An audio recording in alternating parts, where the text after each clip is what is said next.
So I want to thank your former governor and your current vice president, and he and Karen are doing an unbelievable job for our nation. Thank you, Mike.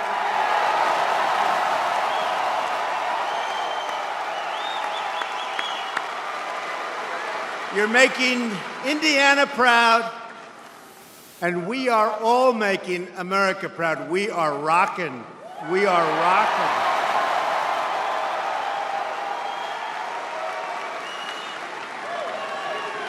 So I'm thrilled to be here tonight with the incredible, hard-working patriots of the Hoosier State. Hoosier.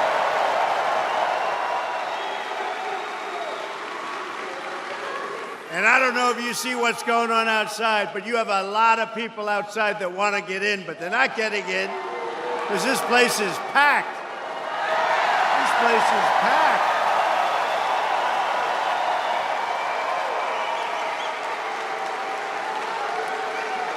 This is truly an exciting time for our country. Jobs are booming. Remember? I told you. Confidence is soaring, and optimism is at the top of every chart. This is a great time for our country. A lot of things happening every day. We are unlocking new opportunities for prosperity and for peace. All of these changes are happening because America is being respected again.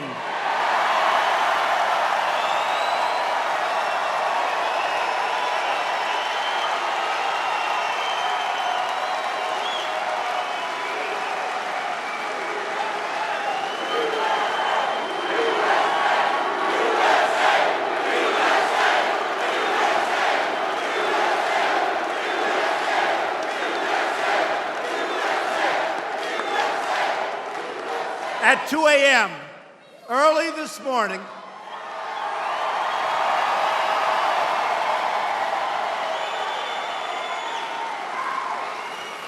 and by the way, I got back to the White House at 4:30 a.m., and somebody said, "Oh, that's okay.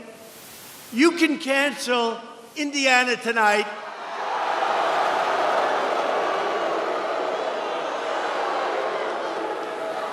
And I said, "You just don't know the people of Indiana. I don't have the courage to cancel."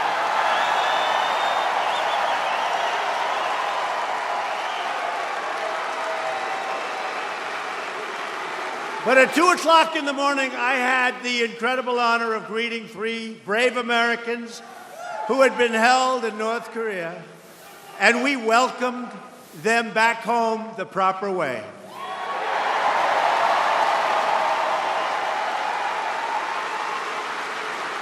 And on June 12th, in Singapore, I'll be meeting with Kim Jong-un to pursue a future of peace and security for the world, for the whole world.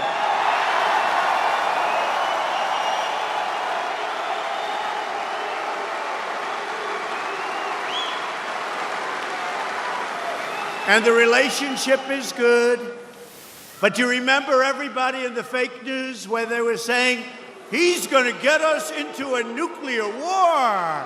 He's going to get us into a nuclear war." And you know what gets you into nuclear wars? And you know what gets you into other wars? Weakness.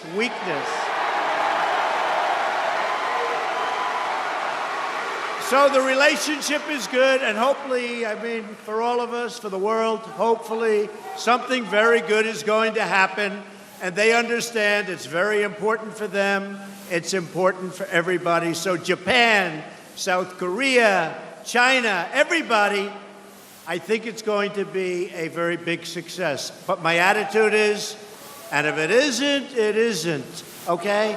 If it isn't, it isn't, and you have to have that because you don't know. We're not going to be walked into an Iran deal where the negotiator, John Kerry, refused to leave the table.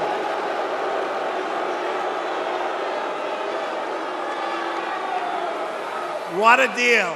What a deal.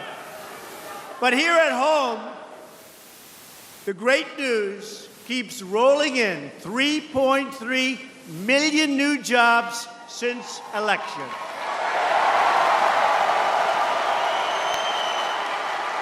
Now, if during the election, and by the way, how great is Coach Bobby Knight? How great? Oh, we love our coach. Remember, he came in? He called me before I was running. I didn't know him. They said, Bobby Knight's on the phone. I said, what does he want with me? I never announced. I was thinking, but I guess he read, and he said, Mr. Trump, I hope you're going to run. I said, check and see whether or not this is Coach Knight. But actually, when I heard that voice, I knew it was Coach Knight. You can't duplicate that. And I took his number, and I said, Coach, I'm thinking about it. He said, you're gonna win. If you run, and does he know about winning? And if you run, you're gonna win. So anyway, I put his number down, and I was coming to this area. By that time, we had a big lead. But they said, Indiana. And a friend of mine said, if you could get Coach Knight, that would be a great thing. I said, you know, he called me like a year ago. Let me see if I can find his number. And on my left, I had a pile of papers like this high. And I said, let me see. I lifted up thousands of pages of junk. Some actually pretty important. And I lifted it up, and there's this little thing, Bobby Knight's cell phone number. Isn't that great? And I go, bum, bum, bum, ba, ba, ba, ba, ba. And he picks up the phone, and he said, I've been waiting for you to call. Believe that? And he came here, and we sold, I don't know what the hell that arena was, but it was a big one. And they went crazy. And Lou Holtz and Coach Katie, right? Coach Katie, Lou Holtz, we had them all. Coach, by the way, not from this area, but he's one of the greats of all time, Coach Belichick, right? Great guy. We gotta love him. No, we love him. We love him. He knows how to win also. But we had a lot of coaches. They like us. They understand winning and they like us. And that's what we've been doing. And if we would have told you during the campaign that we would create 3.3 million jobs in this short time, everybody back there, the fake news media, look at all of them.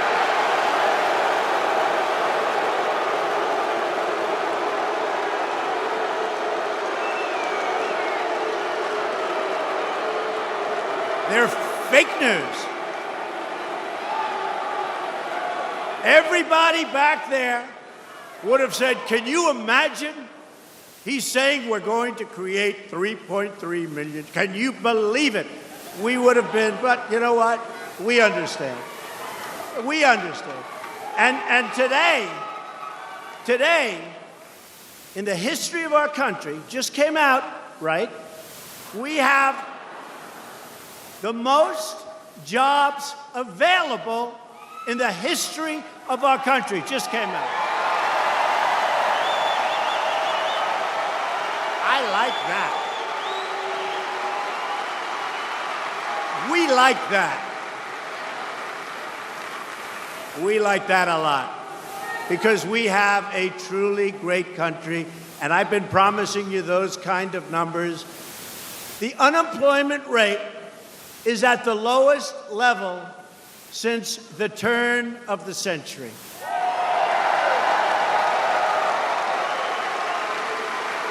African American unemployment has reached the lowest level in the history of our country.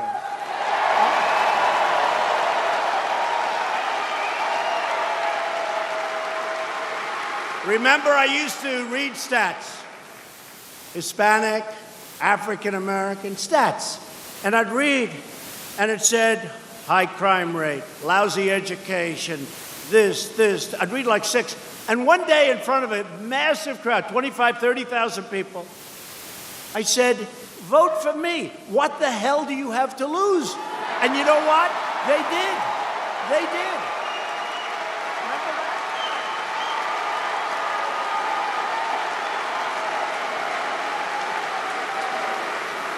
And my people all said, oh, that was not nice. I said, it's true. Because the Democrats, who are just obstructionists, that's all they can do. The Democrats have had a lock on the Hispanic vote, and they've had a lock on the African American vote. No longer.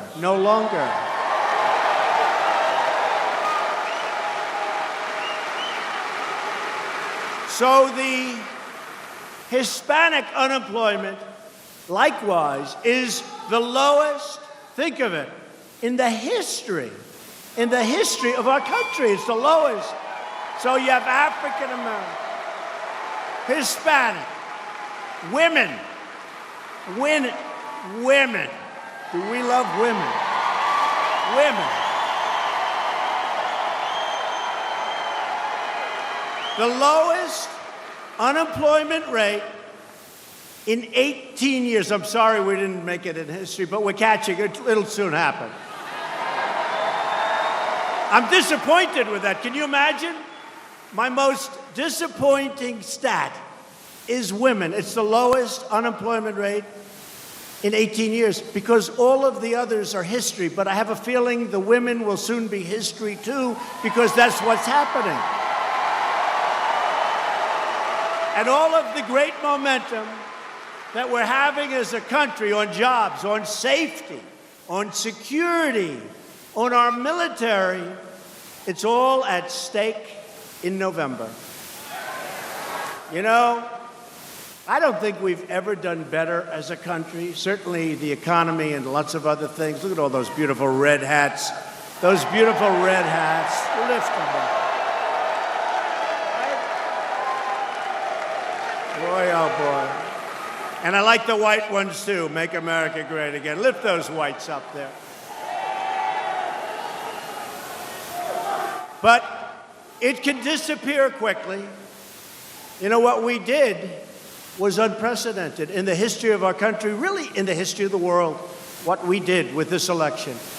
And the strides that we're making have never, ever been made like this before. But it can also disappear if you put fools and if you put the wrong people in. It can disappear. I mean, Nancy Pelosi said yesterday,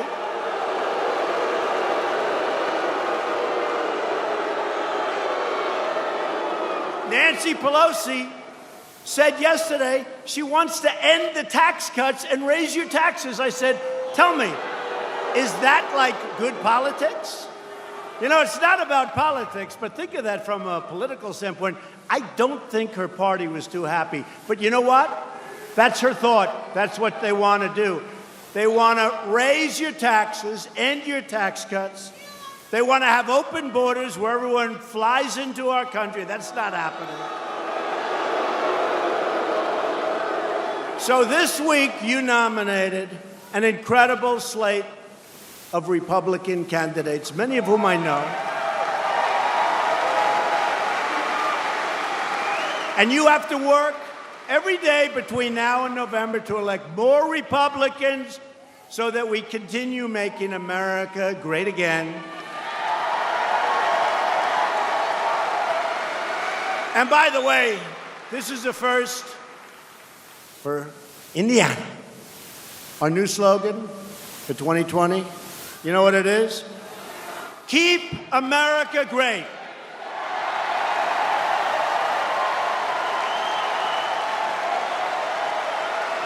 Keep America great.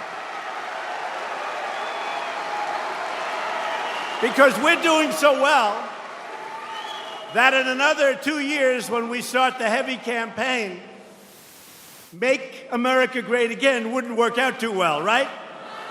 It's going to be Keep America Great, because that's exactly where we're heading.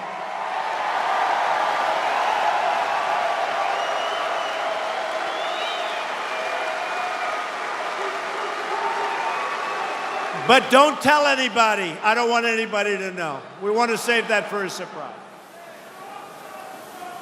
But I do like that. And you know what I paid for that slogan? You know, a lot of these people, the politicians they run, they pay millions of dollars for ideas like that. How much did I pay for that? Zippo, Zippo.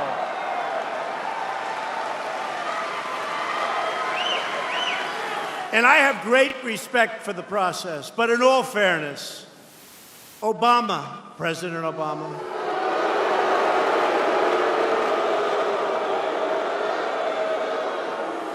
paid $1.8 billion for hostages. You, not me, you, last night you saw it. And again, it's leading to some very big things. And I think that Kim Jong-un did a great service to himself, to his country by doing this. But those hostages came out with respect. We didn't pay for them. We're going to set the table. We're going to make a great deal for the world, for North Korea, for South Korea, for Japan, for China.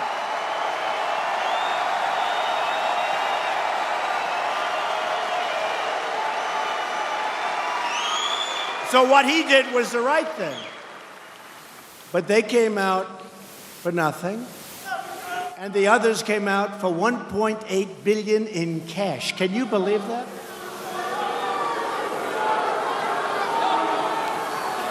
We're honored to be joined by a friend of mine and somebody who's done a really, really good job. Somebody that's respected very, very highly, Senator Todd Young. Todd.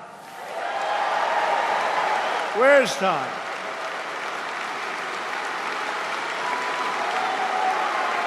Where is he? See? That's a great politician. He doesn't even want a good location. He is of the people. Thank you, Todd.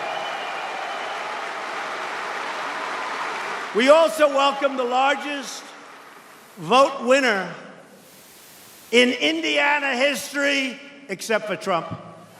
Attorney General Curtis Hill. Where's Curtis?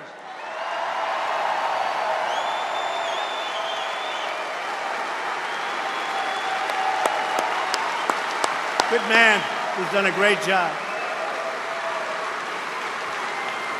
A woman who has been of tremendous help on the tax cuts, on getting rid of regulation, which maybe is just as important. Right, Jackie? What do you think? Jackie Walorski. Jackie.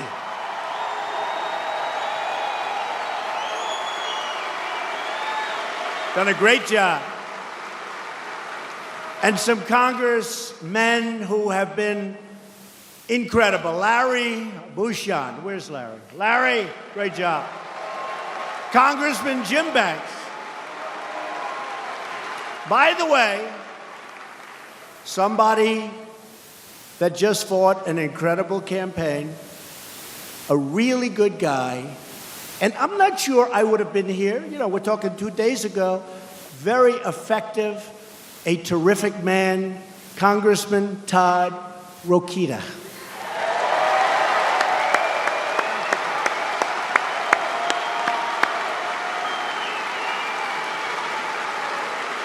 Thank you, Todd. Great job, too. He fought tough. They all fought tough. That was a tough race. But we have somebody here who won that race, but we'll talk about him in a second. Let me also congratulate two of our new Republican nominees for Congress. First, a proud Army veteran who earned 2 Purple Hearts, Jim Baird. Jim's going to really do well. Jim. Great, Jim. And second, a man that I know Mike has been rooting for a long time. I'll tell you, Mike loves his brother, who won by a very big margin. I don't know, was that a bigger margin than Mike Pence won by? I don't know, Mike. That was a big margin. Greg Pence. Greg.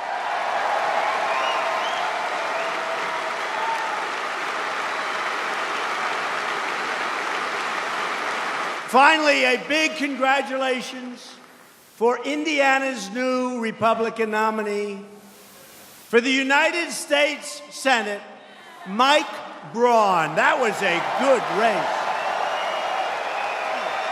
Get up here, Mike.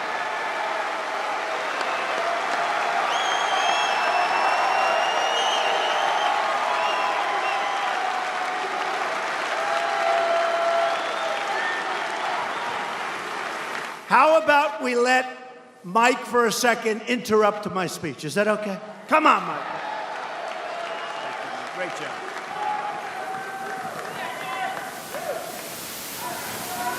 One of the neatest experiences of my life was spending 30 minutes riding with the president. And you wouldn't believe the advice you get, and it's great advice, and I'm going to incorporate it. Yeah.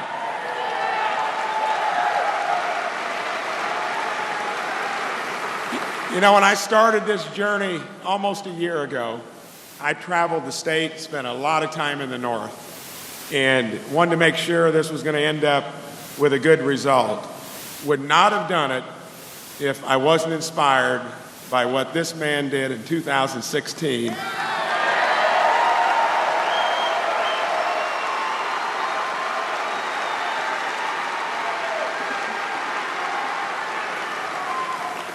He cleared the field systematically, and really that was the inspiration for doing it. And I can guarantee you, when I get there, I'm doing it for the right reasons. I'm a businessman and an outsider, just like our president.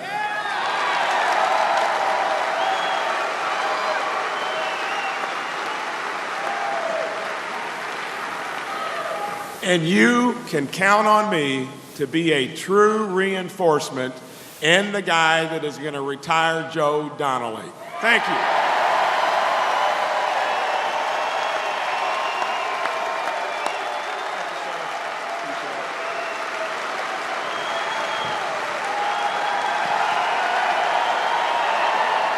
Thank you, Mike.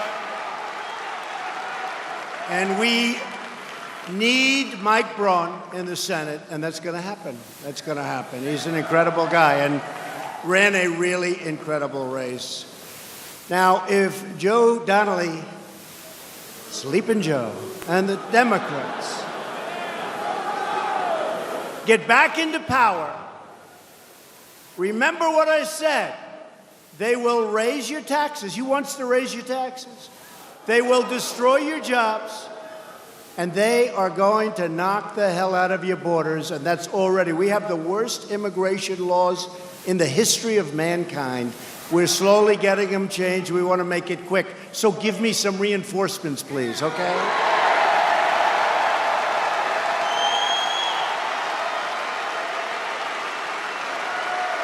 Last week, as an example, the deputy chair of the Democratic National Committee, Congressman Keith Ellison, you know him?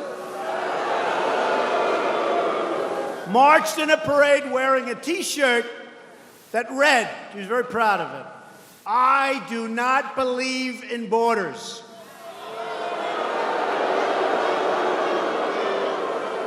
But I have a lot of respect for Keith Ellison. You know why?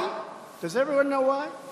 So when I announced on June 16th, he was being interviewed by George Stephanopoulos on ABC. And in the interview, this was a couple of days after I announced, and Keith Ellison said, "You know he's going to win, don't you?" True. Right, Mike? He's true. He said, "You know he's going to win." And George, and somebody else there. I won't mention the name. Go ahead.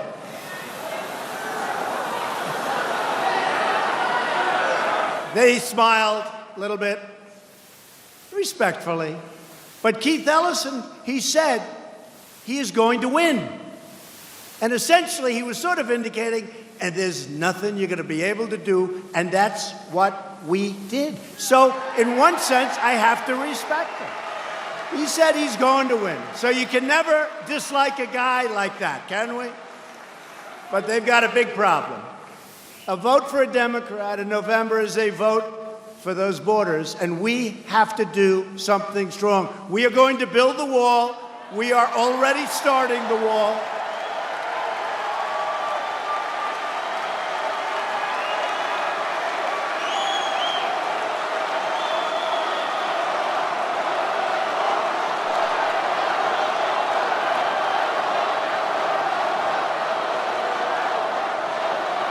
We're going to build the wall. You know, we've already started. We got $1.6 billion. We're fixing a lot of it. We're in San Diego. So here's a case study. San Diego wants the wall. And I said to my people, here's the bad news. If we give them the wall, we don't have an advocate. If we don't give them the wall, they're going to be putting a lot of pressure on Governor Moonbeam in California. Right? But you know what I did? Something I would normally not do, which means in life I'm getting nicer as I get older. I said, let's build a wall for San Diego, so we're building them the wall. I shouldn't have done it. But actually, I sort of changed my mind after we started. I called my people. I said, how much would it cost to stop building the wall in San Diego so they go out and advocate for us because they're desperate for their wall, because they don't like people running over their front yards and all of the problems, right? Including, by the way, massive amounts of crime. I said, how much would it cost to stop? I'm in the construction business, is what I do best. They got back to me, they said, sir, it'll cost approximately $7 million to stop. Now, that's not big numbers when you hear about the numbers we talk about. $7 million to stop and restart it at a later date. I said, I can't do that to the American people. Keep building the wall, right?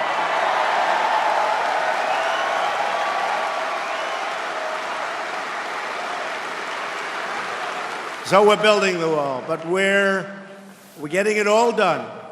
We're going to get rid of catch and release. We're going to get rid of the lottery system. We're going to go eventually, when I get the votes, I need Republicans, we're going to go eventually to a merit-based system of immigration. Merit. You come in on merit.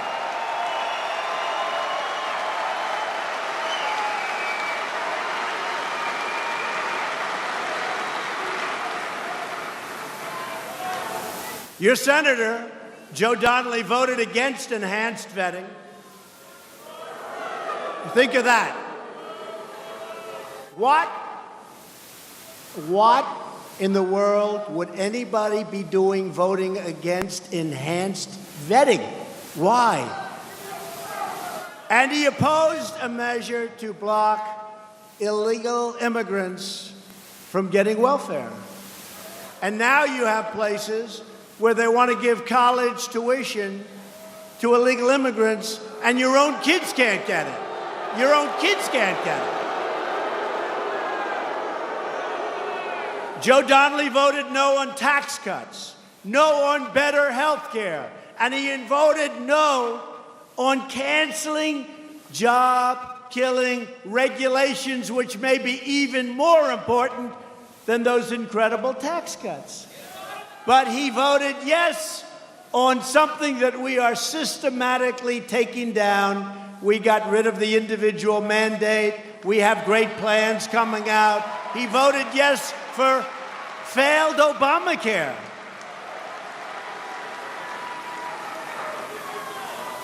And we're doing everything to keep those premiums down. But it's a failed experiment, Obamacare. But wait till you see the plans we have coming out literally over the next 4 weeks. We have great health care plans coming out, but we got rid of the individual mandate.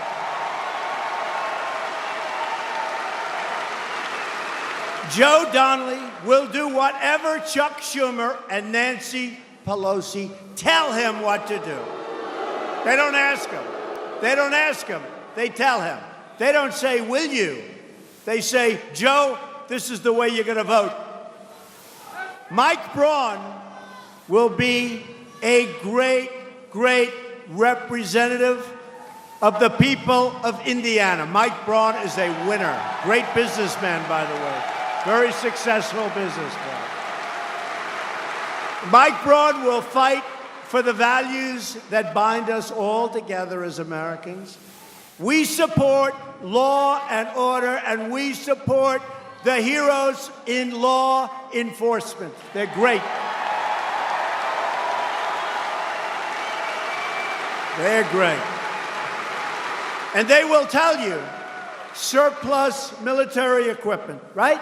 We have it by the hundreds of millions of dollars, sitting in warehouses, getting old. Some of the best stuff anywhere in the world. And past administrations said, no, we can't give that to law enforcement. Someday somebody's going to explain why, but I sort of get it. But it's not a good reason. It's about a 1% reason. We have a 99%. That equipment is being transferred all over the United States to our police and our law enforcement professionals.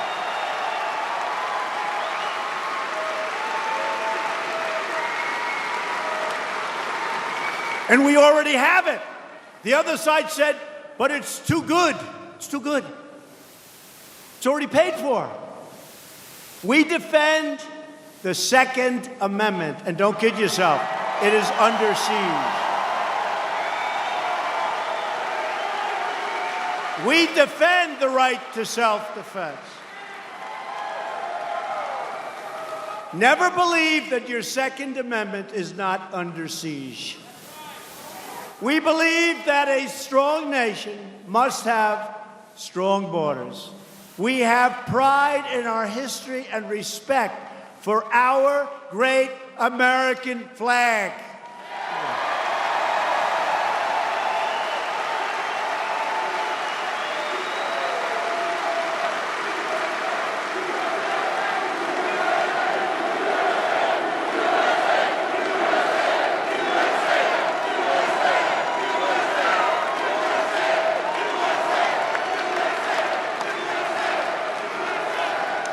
And we put our large, beautiful hands on our hearts for the Pledge of Allegiance, right?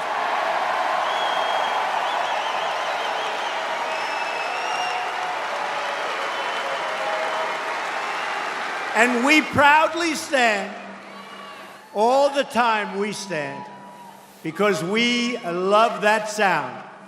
We stand for our national anthem at all times.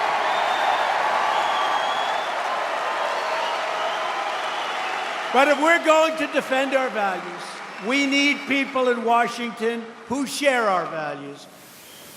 Democrats, like Sleepin' Joe, say one thing when they're in Elkhart, and then they go to Washington and vote for the radical, liberal agenda. It never, ever fails. You know, there's about 12 of them. You think you have their vote, and they talk a good game, but they always raise their hand for the radical left of Nancy Pelosi. Always. The Center for Effective Lawmaking named Joe Donnelly the least effective Democrat lawmaker in the United States Senate. I don't know, Mike, but I think that will be a very good phrase to run by. He's never sponsored a bill that has become a law. This November, Indiana will face an important choice. You can send a really incredible swamp person back to the Senate, like Joe Donnelly, or you can send us Republicans like Mike Braun to drain the swamp.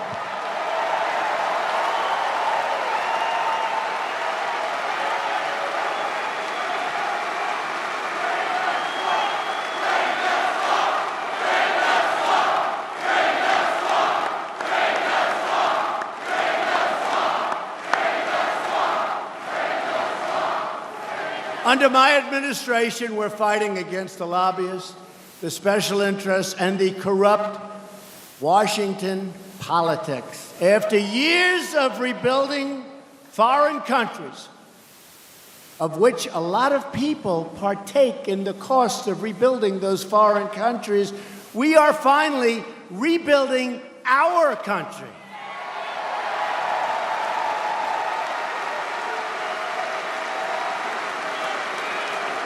We fight to build their borders, but we don't fight and spend no money to build our borders. Figure that one out. We're fighting, and we're finally putting America first.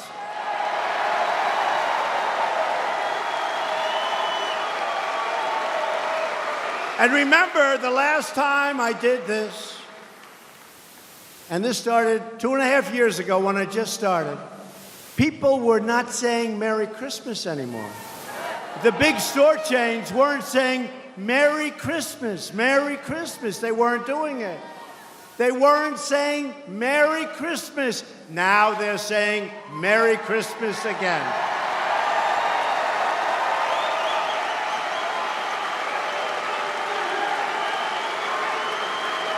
To bring back our jobs, we're cracking down on unfair trade. We want trade deals that are fair and, by the way, reciprocal.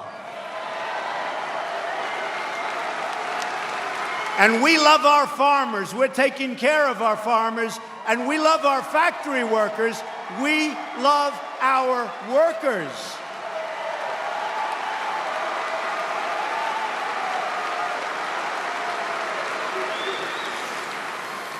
For decades, American presidents responded to foreign cheating on trade. Cheating.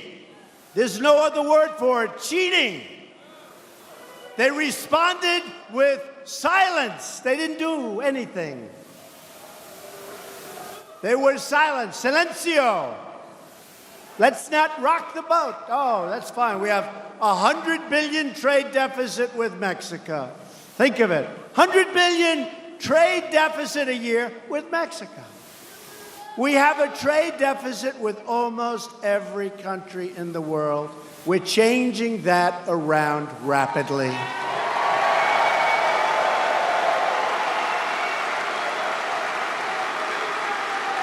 We racked up trillions of dollars in trade deficits, also known as losses, while other countries stole our factories, stole our plants, stole our wealth, and stole our jobs.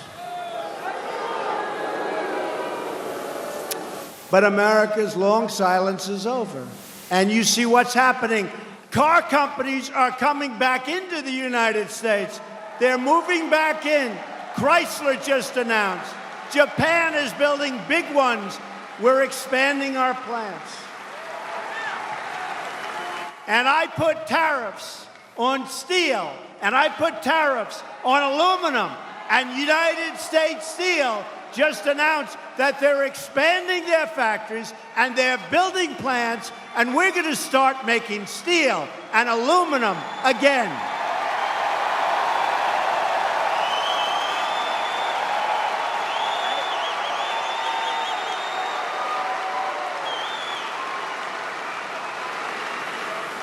America is respected again. Different ball game. Under my administration, we kept another important promise when we put a great new justice on the United States Supreme Court, Neil Gorsuch. And next week, after the promises of many administrations and presidents, and then they never did it. They campaigned, they promised, they never did it. Next week, we will finally open the American Embassy in Jerusalem.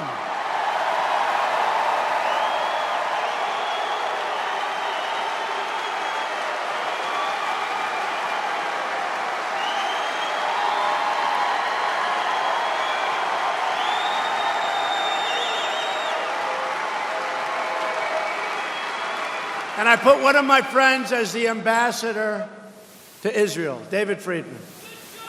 A good choice is right. One of the great lawyers of our country, made a lot of money as a lawyer. But he loves Israel. He loves the United States, but he loves Israel. And they walked up to my desk about 3 months ago, right after I did it, because I said, let's go, we want to build fast. So they walk up to my desk, and they give me this beautiful folder, and I'm supposed to sign. I said, what is this? And I'm half signed. They said, sir, we're building an embassy in Jerusalem, sir. I said, how much? Something other presidents don't ask, but that's okay. They said, I kid you not, they said, sir, $1 billion. I said, $1 billion? You know what $1 billion is? You have a beautiful house that costs you about $50,000, right, to build. Hopefully it's worth a lot more than that. But that's what it costs. So I said, $1 billion? Yes, sir. We're looking for a site now. We're going to spend a lot of money on a site. Everyone's going to get rich on the embassy. So I called David. I'd stopped signing, by the way. I had Donald, D-O-N-A-L-D, and then it was like dead. Bob. And then, I don't know if they still have it. Beautiful paper, very official looking. And then, all of a sudden, I stopped, never got to the T. And I started putting X's because I was afraid that somebody could say it was my signature. And I call up our ambassador. And I said, David, this is crazy. I said, we're going to build our embassy in Jerusalem. But they want $1 billion. They're going to look for sites. Don't we have a site? He said, yeah, we have the best site. We already own it. And we have a building on the site. And I could take that building that's on the site, Mr. President, and I could take a corner of that building, a big, beautiful corner, and for $150,000, I can fix it. It'll be so beautiful. The location's better. It's set back, which is good for safety. And I can build it for $150,000. Think of that. Think of that.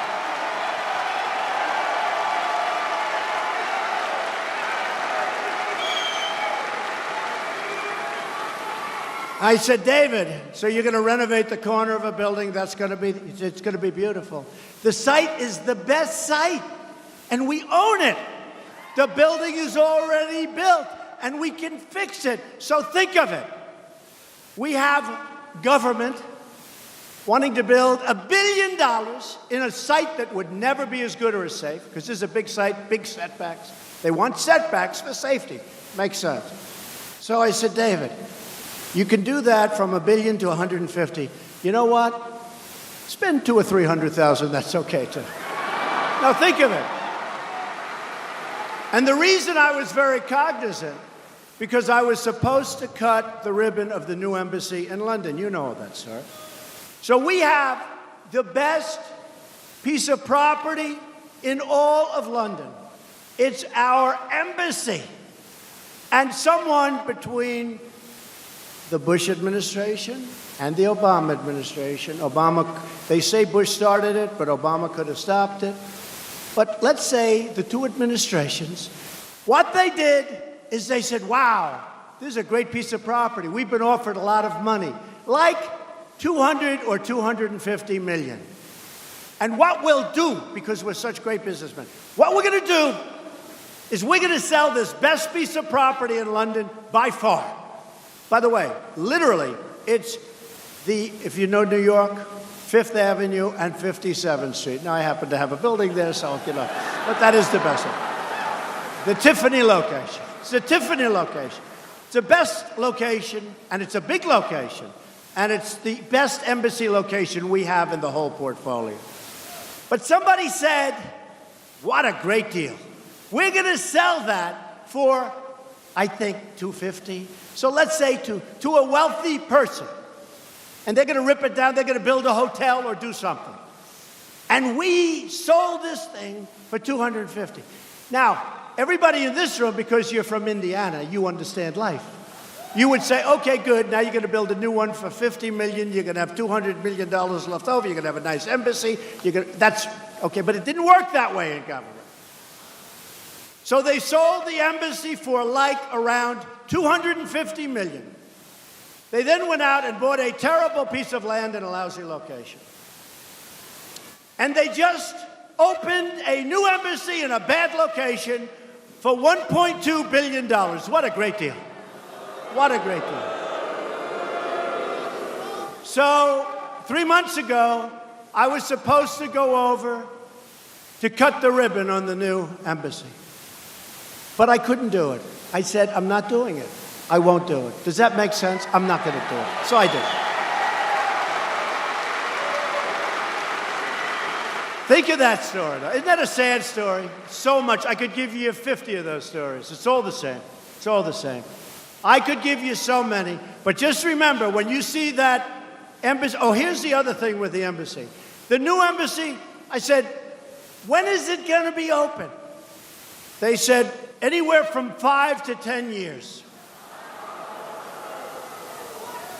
So I said, unless they give me an extension for the presidency.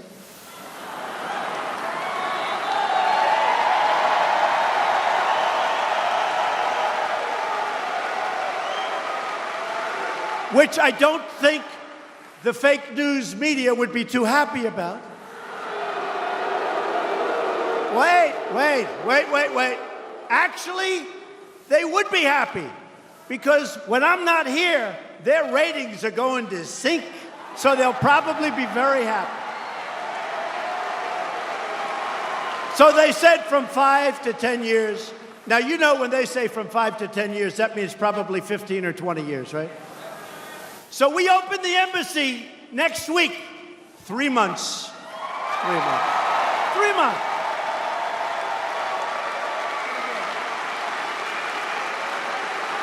Oh, I could tell you so many of those stories, but I won't tell you anymore. We have to save some. We only have about 1,000 left. Among the many grave national security blunders of the previous administration, one of the world's worst was the disastrous Iran nuclear deal. A deal that would allow Iran to go right to the brink of nuclear weapons and ultimately, very quickly, have a nuclear weapon. And by the way, other countries in the Middle East who do have money, all of a sudden, would be looking all over the place for nuclear weapons. That was going to force a disaster. The deal also gave the regime billions of dollars. How about this? $150 billion. And $1.8 billion in green. $1.8 billion in cash, which would be used to spread bedlam and death and destruction all over the Middle East. They're all over the Middle East. And with all of that being said, who knows? Because we're putting the harshest, strongest, most stringent sanctions on Iran.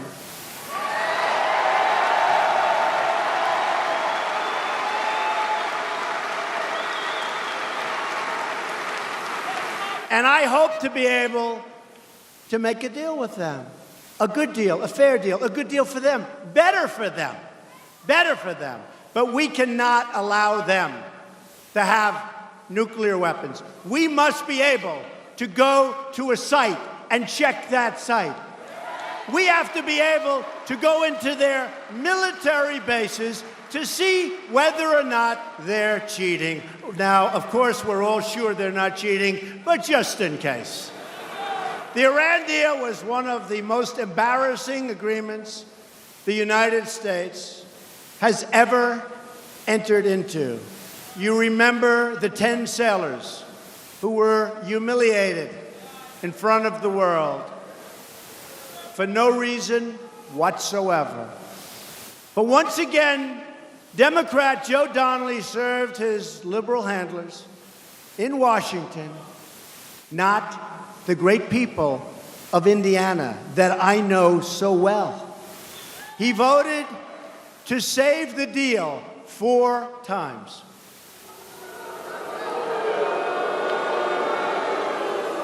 But we saved the deal no longer.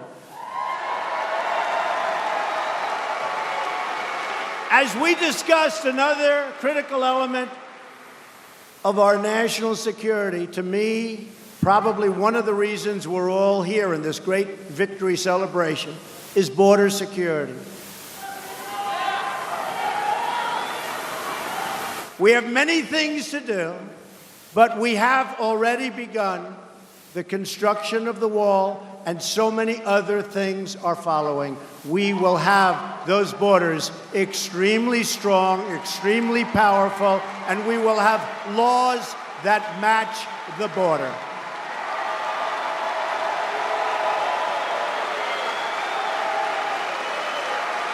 So if you think about it, the Democrats, they're weak on borders, weak on our military. We have, and the last deal, I had to do it. Our military was depleted. When did we need military more than we need great military right now? We got $700 billion to rebuild our military. It will be stronger than ever before.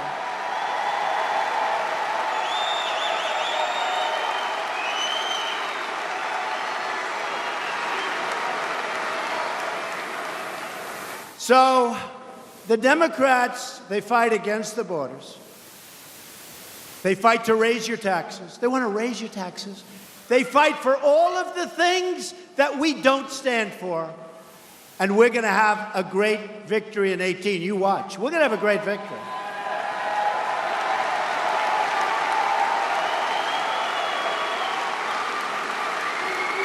History shows that when you win the presidency, 2 years later, the party, for whatever reason, like 90% of the time, the party that wins the presidency loses on the midterms. And the reason is, I guess they get a little bit complacent. We're not getting complacent, folks. We can't.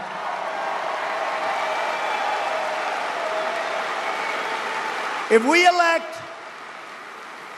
more Republicans, we can truly deliver for all of our citizens. We're going to keep the promises anyway, whether we do or whether we don't. I'm going to keep that. We have delivered, and it was said by one of these gentlemen, we have delivered, one of the only times ever, more than we promised. I have delivered more than I promised, if you think about it. We will lift millions of Americans from welfare to work, from dependence to independence, and from poverty to prosperity. We will put new steel into the spine of our country.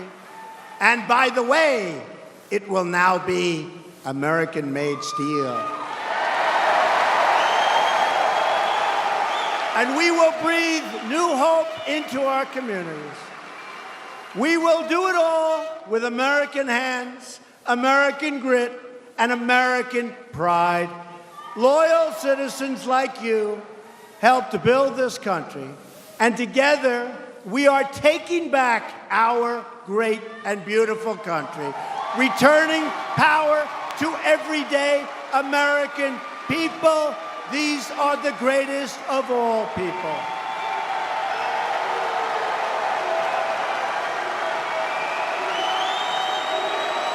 In every action, with every decision, we will stand up for America, and we will stand up for the great state of Indiana.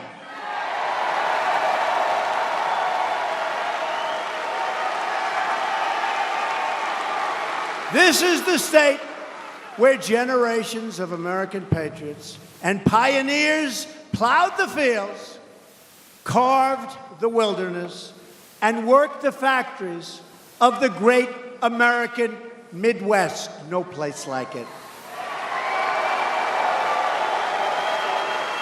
It's the state that gave us Notre Dame football, Hoosier basketball, and the legendary Indy 500. With your help this November, Indiana will inspire our country again. No dream is beyond our reach. Our ancestors braved the oceans. They tamed the frontiers, put down the railroads, those beautiful railroads, built up the highways, and dug out the great Panama Canal. We are the nation that won 2 world wars.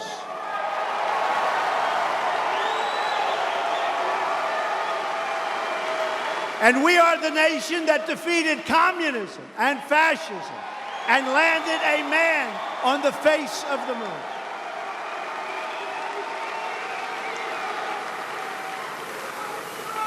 And always remember, we have picked up in wealth trillions and trillions of dollars for our country since our election, not my election, our election.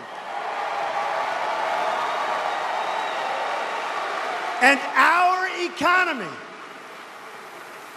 people forget, our economy is almost twice the size of any other economy of any other nation in the world. Remember that. People forget. People forget. People forget. We're not going to let them forget. As long as we are proud of who we are and what we are fighting for, we will never, ever fail. With your help, your voice, and with your vote, we will win. We will achieve victory for our country, victory for our children, and victory for this magnificent land that we all love, because we are Americans and our hearts bleed red, white, and blue.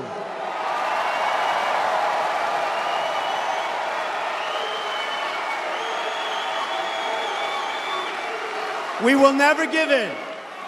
We will never, ever give up. And we will never stop fighting for our country, our freedom, and our flag.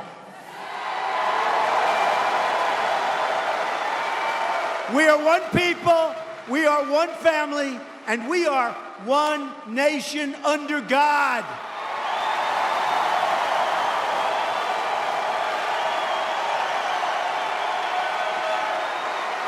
And together we will make America wealthy again.